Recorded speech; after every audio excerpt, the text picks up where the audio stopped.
You want to put your chains on the wheels, that kind of thing. You increase the grip. That's exactly what it will do. Increases the grip. Just spin it from the bottle open.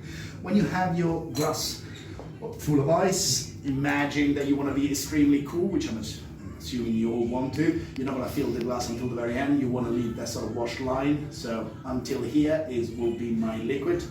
So if I use the simple ratio of 3:2:1, that's 6 parts in total. Sorry, I was meant to do this, but it turns out I had a so it was 6. So 3 parts of Prosecco out of 6, that means half of whatever I want to fill is Prosecco, and then we'll look at that. So when we pour Prosecco, very quickly, of course it will froth up a little bit. I do trust the 4 billion Aperol Spritz I made before. I will estimate right where the Prosecco goes down. But let's say that is roughly the half of Prosecco that I want to have in my glass. I'm sure you will.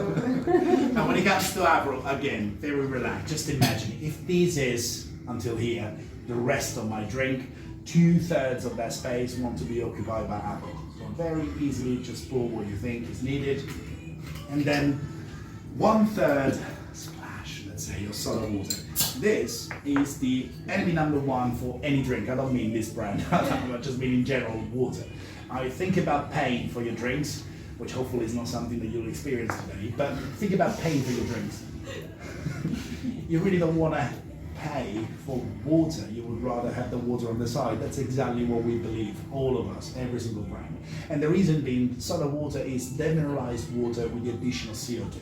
There's no flavor in it. So it's not like I'm adding flavor. I'm adding an historical bit, because it has to have soda water as the original Aperol Spritz, but there's not much more than that. So what we want to do is we put the splash, give a little stir.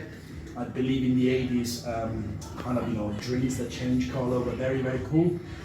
Also Tom Cruise was a bartender. There were many things that which are all debatable for nowadays standards. But in general, if a drink has one color, then it has one flavor. It's a very simple thing. So if you want to have an Aperol Spritz and it's one color only, if it's like, layered, you start with a deep orange and then it gets clearer and clearer to the fact that it's only got water at the top, well, guess what? If you're drinking it without a straw, you'll probably have a bit of soda first, and then you'll have a bit of Prosecco, and then you'll have a shot of Aperol in the end, which eventually, nowadays is cool, being deconstructed things, I've heard, but that's not necessarily what you ask for an Aperol Spritz. You want to have one flavor, so that's what I recommend.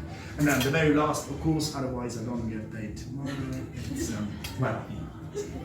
and that's the Aperol Spritz. Now, not only you have experience, I need to